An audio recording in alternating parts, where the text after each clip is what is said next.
नमस्कार, रिअल मराठी न्यूजमध्ये आपले स्वागत आहे। आजची ब्रेकिंग न्यूज। अंगणवाडी शिक्षिका मदतनीस मानधनात 15,000 रुपयांनी वाढ। काय आहे सविस्तर बातमी पाहूया।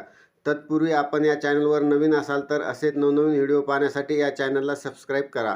अंगणवाडी मध्यान्ह आहार कर्मचाऱ्यांना सुविधा उपलब्ध करून द्या।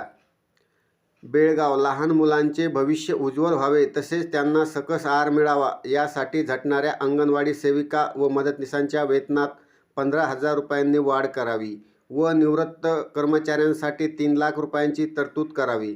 तसेच मध्यान्ह आहार कर्मचाऱ्यांना आरोग्याच्या सेवा पुरवाव्यात या मागणीसाठी AIUTC संघटनेच्या वतीने सुवर्ण विधान संस्थेसमोर आंदोलन करण्यात आले। सरकारी परवानगीशिवाय खाजगी संस्था नर्सरी, LKG, UKG वर्ग सुरू करत आहेत। त्यामुळे अंगणवाड्या बंद पडण्याची भीती व्यक्त केली जात आहे। त्यामुळे परवानगीविना शिशुवर्ग सुरू केले जाऊ नयेत यासाठी कायदेशीर कारवाई करावी। अंगणवाडी सेविका व मदतनीसांचा भत्ता वाढवावा। मातृवंदना प्रोत्साहन धन व भाग्यलक्ष्मी प्रोत्साहन धन दिले जावे। अंगणवाडी केंद्रामध्ये नव्याने गॅस व शेगडी उपलब्ध करून द्यावी यासह विविध मागण्या अंगणवाडी सेविकांनी केल्या।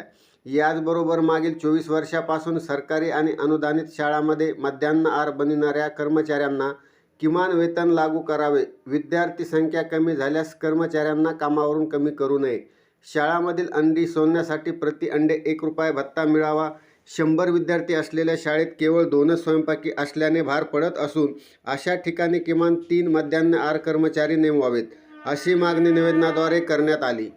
नगर प्रशासन विभागाचे मंत्री रहीम खान यांनी अंगणवाडी तसेच मध्यान्ह आहार कर्मचाऱ्यांची भेट घेऊन त्यांच्या समस्या जाणून घेतल्या।